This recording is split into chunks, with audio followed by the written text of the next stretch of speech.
তো এবার আমরা পড়ব হলো শ্বসন পেশি। তো শ্বসন পেশিগুলো কি, কি? যে সকল পেশি শ্বসনে সহায়তা করে তাদেরকেই বলা হয় হলো শ্বসন পেশি। তো দেখি আমরা শ্বসন পেশি মূলত ২ ধরনের।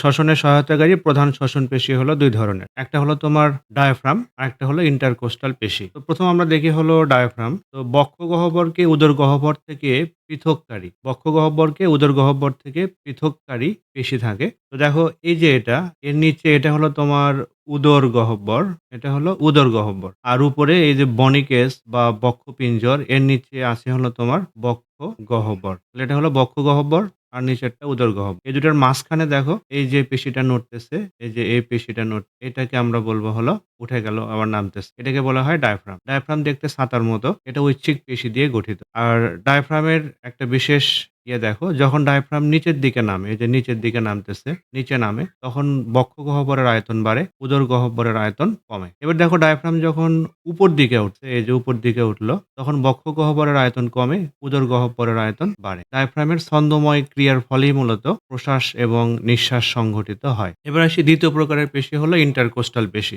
দেখো এই যে এটা হাড্ডি, বক্ষপিঞ্জরের হাড়। এই বক্ষপিঞ্জরের হাড়গুলোর মাঝে এরকম পেশি থাকে। এই পেশিগুলোকে বলা হয় ইন্টারকোস্টাল পেশি।